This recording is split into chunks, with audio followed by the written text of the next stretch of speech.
Olá! Você acredita em amor? Você acredita que você ama de verdade? E você se sente profundamente amada? Ah, se eu falasse a língua dos anjos e dos homens, mas não tivesse amor, nada adiantaria, né? Vou te contar uma história muito antiga de um homem, assim, comum, como eu e você, mas que o pensamento dele era bem diferente.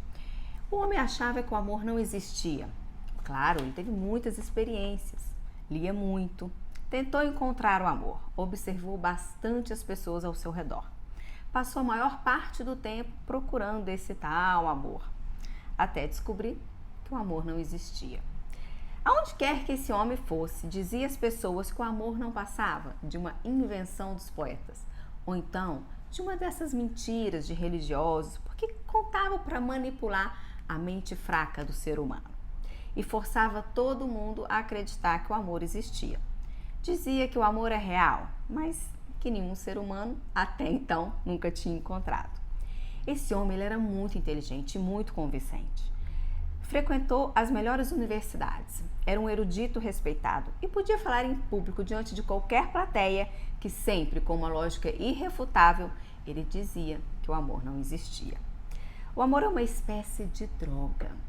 Ele comparou o amor como uma droga que causa euforia e dependência nas pessoas.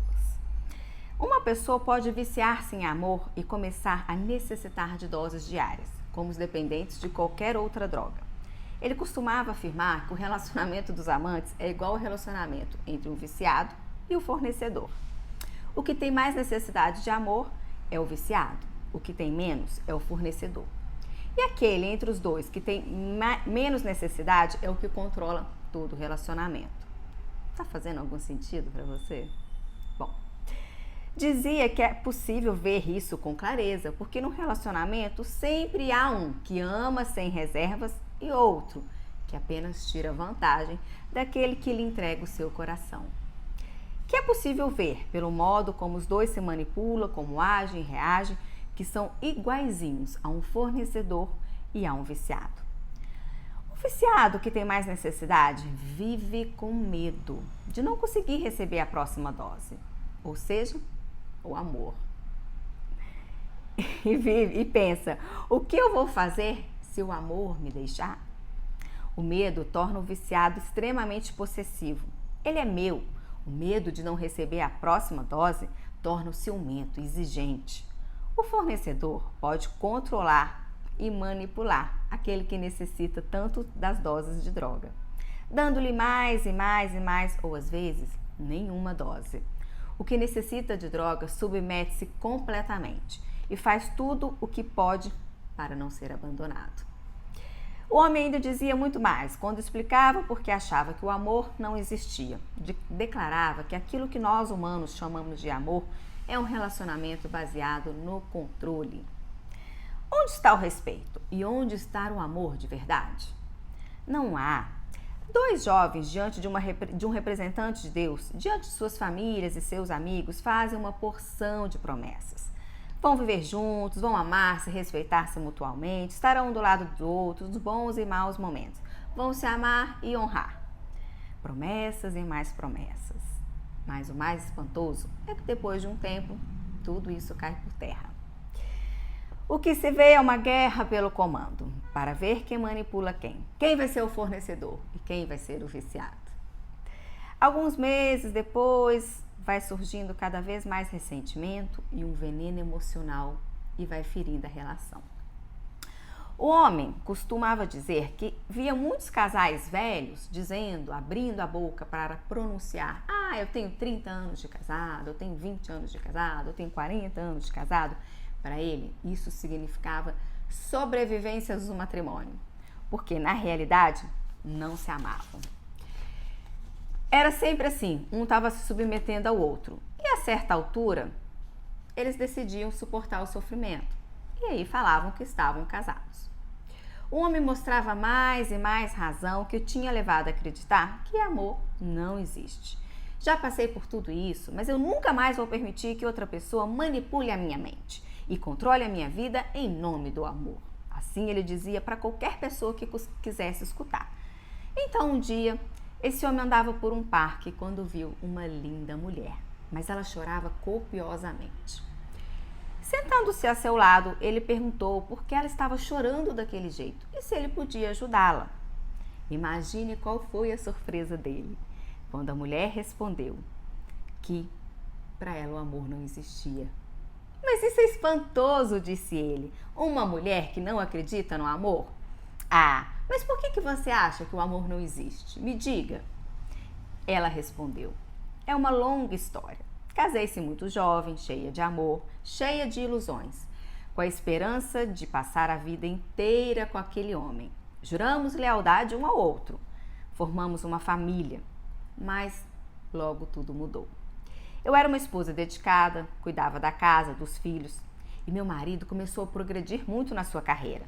Seu sucesso e a imagem que mostrava fora de casa eram para ele muito mais importante do que estar com a família. Perdemos o respeito, nos ferimos, e um dia descobri que não o amava mais e nem ele também. Mas as crianças precisavam de um pai. Então essa foi a minha desculpa para poder ficar e fazer tudo que pudesse dar apoio a ele e à família. Agora meus filhos cresceram, não estão mais em casa, eu não tenho mais nenhuma desculpa para ficar com ele. Mas não existe respeito. E sabe, fiquei pensando, se eu encontrar outra pessoa, vai ser tudo igual. Então, não faz sentido. Por isso, resolvi não procurar ninguém, mas estou chorando, porque o amor não existe. Tem razão, respondeu o homem, o amor não existe. E ele estava numa alegria imensa de saber que tinha encontrado uma pessoa que acreditava no que ele falava. O amor não existe. E eles começaram a conversar e a encontrar e ficavam batendo papo um tempão. O relacionamento deles começou a crescer, eles adoravam ficar juntos e sempre se divertiam muito. Quando estavam separados, um sentia a falta do outro. Ele pensou, talvez o que eu sinta por ela pode ser amor. Mas é um amor diferente, é um amor mesmo, porque eu nunca senti isso igual por outra mulher. O tempo que passamos juntos é maravilhoso, a gente gosta de estar um com o outro, a gente respeita o que cada um sente, ela não me vergonha, não me aborrece, não sinto ciúmes, não sinto inveja. Quando a vejo, eu quero que ela tenha sucesso. Então talvez o amor exista. O homem mal pôde esperar pelo momento de voltar para a cidade e conversar com a mulher para expor essa ideia esquisita que ele teve. Mas assim que ele começou a falar, ela disse: sei exatamente o que você está pensando, eu tive a mesma ideia. Mas eu não quis lhe contar, porque sei que você não acredita no amor. Mas talvez o amor realmente exista.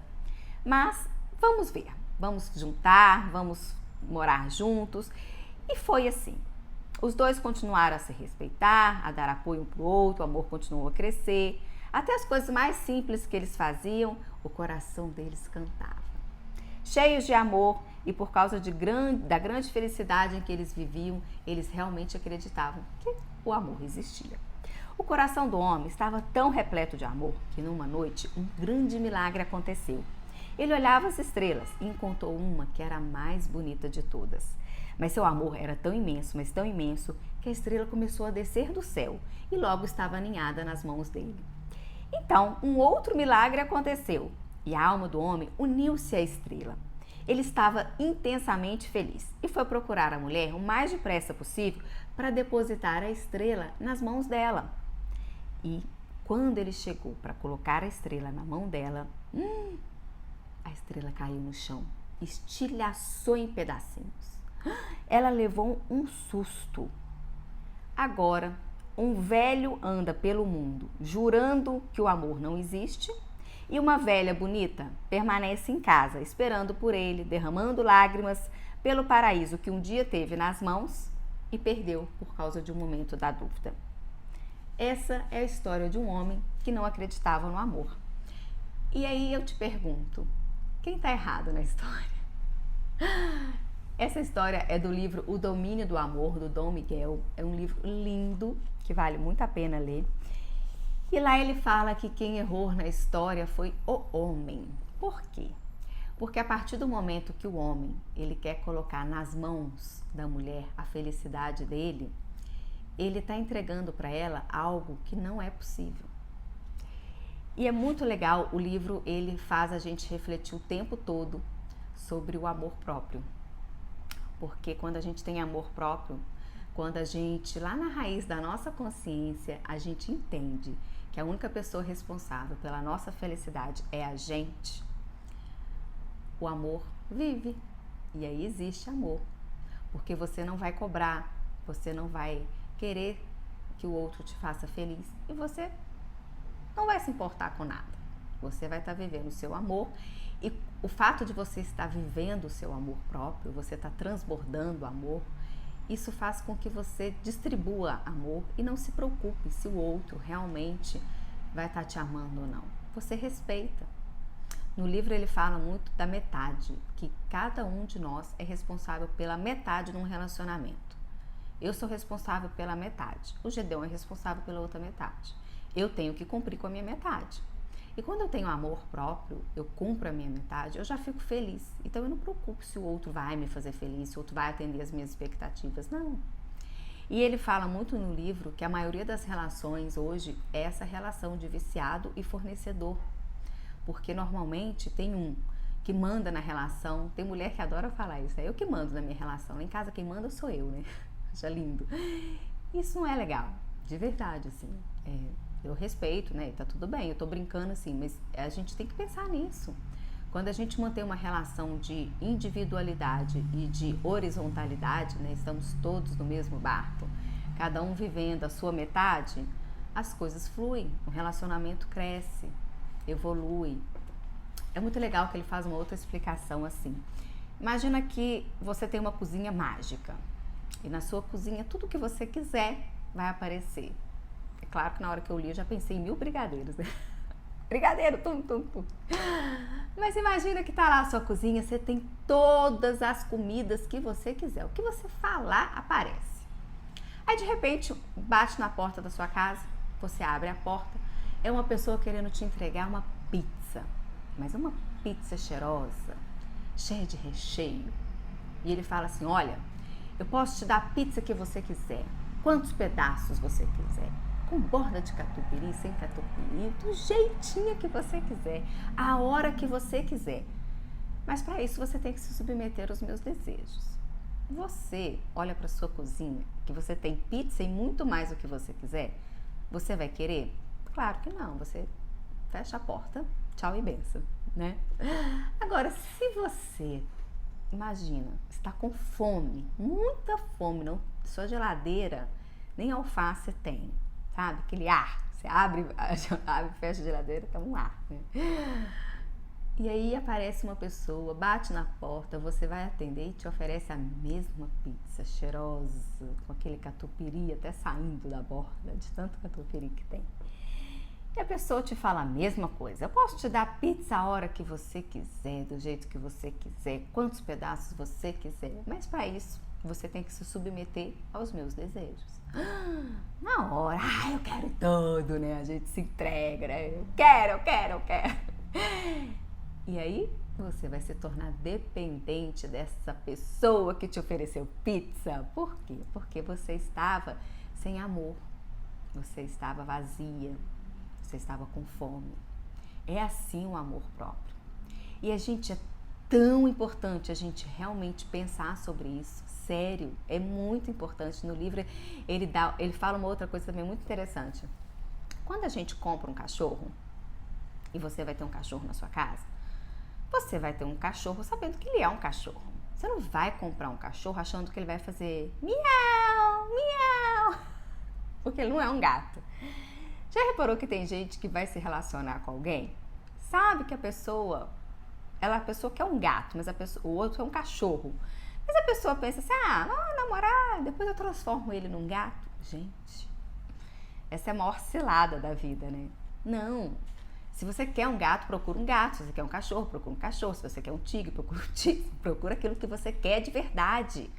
Ele no livro fala muito da pessoa certa. Como que eu sei se é a pessoa certa? Se você está procurando um latido, então procura um cachorro, né? Se você quer, tudo vai depender daquilo que você quer, mas você também só vai saber aquilo que você quer se você souber, né, quem você é. né? A gente precisa realmente fazer cada vez mais o processo de interiorização. Autoconhecimento, gente, é a vida. A gente ter consciência de quem a gente é e o que a gente quer é muito importante. E a gente, o relacionamento tá tipo viciado e fornecedor. Ou você dá um jeito, muda e vai viver o amor, cada um na sua metade. Cada um tem que ser responsável pela sua metade. Ou então, procura outro. Tipo assim. Porque a gente realmente tem que ter amor próprio, sabe? E às vezes a gente tá num relacionamento, a gente entra num relacionamento sem saber, né? E ele fala no livro, inclusive, que todos nós já vivemos os viciados e já vivemos os fornecedores. Um amor que, quando o amor existe, é quando aquilo ali se tornou consciente e se tornou maduro a ponto de não ter mais nem viciado e nem fornecedor. E aí o amor entra. Então, é isso que a gente tem que fazer. A gente tem que realmente conscientizar. Como é que está a nossa relação hoje? Eu fiz esse exercício, eu fiquei pensando muito na minha relação com o Gedeon. E eu já fui viciada e já fui fornecedora. Eu já fui mais viciada. Eu acho que um pouco pela cultura nossa, né? A mulher, normalmente, ela tem mais... Ela foi colocada para ela, né? Que ela tem que ser mais essa doadora, né? De entregar o coração. Normalmente, num casamento, quando acontece alguma falta de respeito, traição, decepção, alguma coisa assim, e a mulher que foi a vítima, né, vamos dizer assim, ela fica mais do que o homem, né? Normalmente a mulher, por esse padrão cultural, por essa sociedade que a gente vive, realmente a mulher normalmente ela se submete mais ao papel de viciada e fica ali aceitando qualquer situação, principalmente quando tem filhos, né? Quando tem filhos, acho que a mulher pensa muito. Ai, não, eles têm que ter um pai, né? Não posso ficar nessa relação. Mas, ao mesmo tempo, como é que meus filhos vão ficar sem a presença do pai? E, muitas vezes, a mulher se submete muito a esse papel de viciada e aceitando qualquer situação para poder não se separar. Tem uma outra coisa que ele fala também, que muitos casais, dentro de casa, eles sabem que a relação não é a melhor coisa do mundo, que eles estão vivendo esse controle, esse comando, né? Ele conta de um casal que a mulher mandava em tudo, o homem nem voz tinha, tudo que alguém queria saber, ela perguntava para a mulher, porque o homem já não tinha voz mais, né? E dentro de casa os dois sabiam disso, mas tinham filhos e resolveram ficar porque eles tinham medo do que a sociedade ia falar deles, né? Do que os pais, os avós, a família iam falar deles. Então eles resolveram ficar casados nessa vida horrível, né? É horrível, né? Imagina.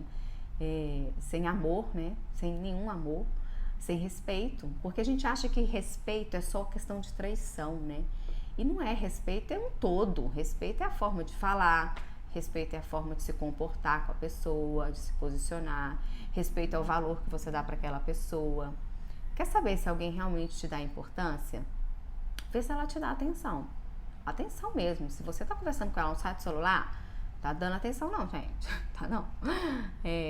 Adoro rede social, adoro. Tô aqui, né? Adoro rede social, adoro celular. Mas aqui em casa tudo tem seu momento. E a meditação me ajudou muito. Me ajudou com duas coisas fundamentais. Ordenar prioridades e relacionamentos com presença. A presença no relacionamento é fundamental. Então, assim, eu estou com meus filhos? Eu estou com os meus filhos. É claro que eles ficam comigo o dia inteiro, eu não fico com eles o dia inteiro. Mas assim, estamos brincando? Estamos brincando. Agora eu quero fazer outra coisa. Filhinhos, mamãe vai fazer tal coisa, ok? Ok. Mas se eles precisam de mim, eu tô ali inteira.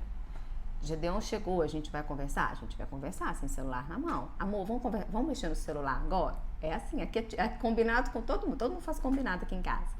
Que, aliás, super dá certo esses combinados.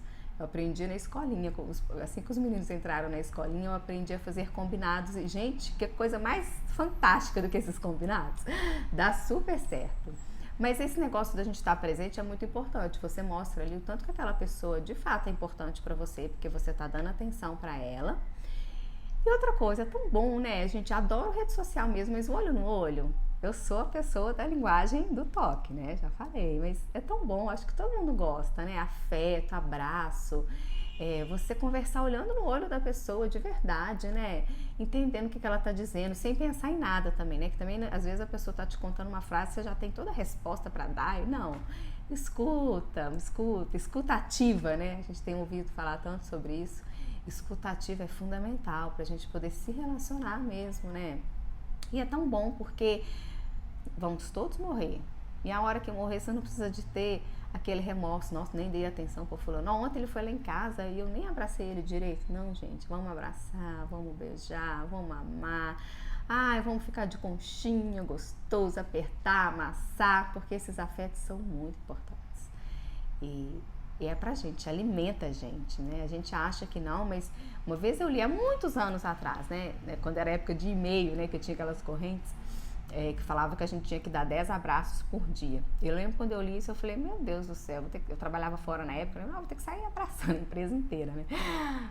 E realmente, quando você abraça, né? É abraço mesmo, né? Tipo um abraço de urso. Quando a gente abraça as pessoas, a gente sente uma energia tão gostosa, tão bom, sabe? É um afeto tão gostoso que você tá trocando ali, né? Eu lembro que no texto falava que era a alma tocando a alma, né? E é legal mesmo.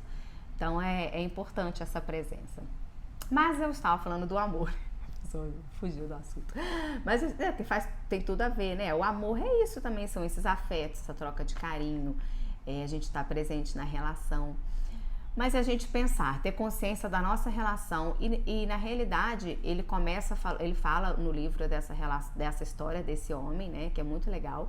Mas ele fala que a primeira relação que a gente tem que pensar, o primeiro amor é o nosso amor próprio. Enquanto a gente não realmente fazer esse autoconhecimento, gente, a gente vai continuar levando, deixa a vida me levar, vida leva eu. E de verdade, é muito melhor a gente ser dono do barco, protagonista da nossa história, é muito melhor a gente realmente ter responsabilidade pelos nossos atos e viver uma vida com coerência, mas sendo a gente, quem a gente é. Eu, meu pé de manga, você, o pé que você é. Sendo literalmente o que você veio para ser, com amor, com carinho, com respeito. Então, autoconhecimento, né, consciência e não ter medo de falar. Eu lembro, quando eu li o livro, eu comecei a ver, né, a minha relação com o Gedeon e eu realmente vi que a gente já viveu esses momentos. Graças a Deus, hoje a gente está vivendo o amor. Mas eu fui lembrar de algumas coisas, né? Como eu falei, eu acho que eu fui muito mais viciada do que fornecedora. E dentro do viciado, eu lembrei de uma questão que eu estava falando, né? Que é muito cultural da mulher, que a mulher tem muito medo de perder, né? A gente meio que nasce assim, que a gente tem que ter um homem, um marido, tem que fazer as vontades dele, submeter as vontades dele e tudo. E nesse meio cultural, eu tava lembrando que eu adoro conversar, né? Falar alto, eu rio e tal. Essa é a minha espontaneidade. E o Gedeon ele sempre foi mais reservado, assim. Ele não é muito de falar muito alto, nem nada. E uma vez ele falou comigo, que incomodava, assim. E por um tempo, eu fui uma pessoa que não era eu, né? Quando eu saía com ele, eu era mais, assim, reservada, sabe? Conversava pouco. Tentava, gente, mas eu conversava pouco. Quando eu ria, eu via que eu ia dar uma risada, assim, eu me resguardava e tudo. Aí eu comecei a perceber que eu não estava feliz, assim, né? E aí eu lembro que eu falei com ele, olha, deixa eu te falar uma coisa, eu gosto de ser assim, eu sou assim, eu nasci assim, minha raiz é assim, eu não tô fazendo mal pra ninguém, é espontâneo e tudo e tal. E ele falou, tudo bem, né? E aí eu fiquei pensando assim, na hora que eu fui falar com ele, eu falei, nossa, ele vai terminar. A gente namorava na época. Inclusive, o nosso início de namoro foi muito conturbado. A gente brigava muito, exatamente por causa disso, por causa desses choques, né? A gente veio de educações completamente diferentes, de mundos diferentes, e a gente se chocava muito exatamente nisso, porque eu queria ser eu, sempre tive a liberdade como um valor muito importante na minha vida, e ele queria que eu fosse do jeito dele, né? Tipo assim, é cultural também, que o homem tem um pouco isso cultural. E aí no início, eu lembro que a gente brigava muito por causa disso, porque era eu tentando mostrar pra ele que aqui quer ficar comigo do jeito que eu sou. E ele, tudo bem, mas você pode pelo menos falar baixo, você pode pelo menos rir baixo. Ele achava, por ele ser muito reservado, ele achava que eu também deveria ser assim. E aí eu consegui não ser uma viciada, né, depois de um tempo, Mas eu tinha medo de falar com ele, assim, nossa, porque eu falava, ai meu Deus, eu vou falar isso pra ele vai falar assim, então sai que a fila tem que andar, né? Porque isso é frase que todo mundo gosta de falar e tudo mais. Mas graças a Deus, não, ele me amava desde já, me ama muito. e a gente continuou junto. Mas realmente, se a gente parar pra pensar, às vezes a gente tem esses momentos de aceitar um mandamento do outro, né? Uma manipulação para poder, com medo, né, do que o outro vai fazer, do que o outro vai pensar. E tem também os fornecedores, né, que muitas vezes eles sabem. Ele fala no livro que tem muito isso, que ele sabe, o fornecedor, ele tem certeza que o outro vai fazer a vontade dele. Então, ele mesmo que fica controlando a dose diária, né, de droga, porque se ele hoje quer dar um pouquinho, ele dá, amanhã se ele não quer dar nada, ele dá. Mas é uma coisa assim, meio doentia, né, gente?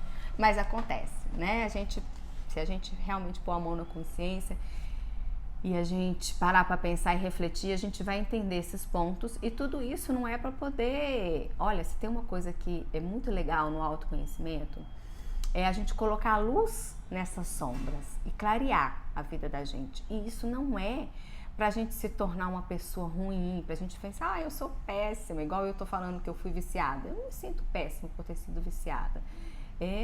Eu sei que isso fez parte de mim, de uma criação, Aí eu lembrei, teve uma vez que eu assisti uma palestra de uma psicóloga que ela falou uma coisa muito legal, que todos nós, a nossa essência é uma bolinha assim. Aí em volta dessa bolinha tem uma outra bola, que são as nossas histórias, a nossa família, a escola, a sociedade, são todas aquelas histórias que fazem parte da nossa vida e que vão acrescentando ali. E por volta disso, né, uma outra bola em volta disso, tem o que ela chama de máscaras, que são aquelas máscaras que a gente gosta de usar porque a gente tem tanto medo realmente de ser a nossa raiz lá dentro, né, de voltar lá na nossa essência, que a gente vai usando essas máscaras pra gente ser aceito. E fala muito da questão da adolescência. A gente acha ruim adolescente, mas adolescente, ele nos ensina muito, né? Porque o adolescente nada mais quer do que viver a liberdade dele. Então, assim, ele claro que tem, né, as outras questões, mas assim, ele quer viver a liberdade dele, ele quer viver o que ele acha certo, né? Que ele acha que vai ser bom pra ele e tudo. E às vezes, ele quer ir lá pra essência dele, mas aí às vezes, nós pais, os amigos, né, enfim, a sociedade de uma forma geral, fala tanta coisa, tanta besteira, né, que aí para ele poder ser incluído no mundo, ele faz coisas que não tem a ver com a essência dele. Então, por isso que eles entram com o mundo das drogas, da bebida, para poder serem aceitos, né? Então, assim, a gente tem que aprender com os adolescentes. É igual o Terrible Two, né? Que é a fase dos 2 anos, os terríveis 2 das crianças. Eu lembro quando os meninos entraram nessa fase e começou, quer dizer, eles estão nessa fase de fazer pirraça, birra, de querer sou dono do mundo, né? Eu fui ler sobre isso e eu entendi e realmente isso foi muito bom pra mim. Aliás, me fez muito bem entender isso. Porque essas pirraças, essas birras na realidade, é um comportamento deles para poder mostrar que eles querem a liberdade. Porque essa idade é uma idade que eles começam a entender que eles são indivíduos. Porque até então eles achavam que eles eram uma extensão da mãe, né? uma coisa do meio social, assim. Eles não sabiam que eles eram indivíduos. Essa idade eles começam a entender que eles são um só. E essa autonomia dá esse despertar para eles dessa liberdade. E aí a gente começa a podar, né? Tipo assim, o menino quer ficar no colo, você quer pôr ele no chão. Ele, não, eu tenho autonomia, então eu quero ficar no seu colo. Aí começa a gente joga a gente no chão, né? Pra mostrar que ele quer essa liberdade. E a gente não quer essa liberdade agora, né? Enfim, esses outros comportamentos que as crianças têm, eu entendi isso e foi muito legal, porque quando eu vejo que eles estão fazendo uma pirraça, uma birra por conta disso, eu entendo, né, que é o grito de liberdade. Não, eu tenho autonomia, eu quero. E eles não têm muita noção, claro, né, das coisas. Então, eles querem testar tudo. Eles têm esse tanto de possibilidades, eles querem saber todas, né? Eles querem para todos os lados.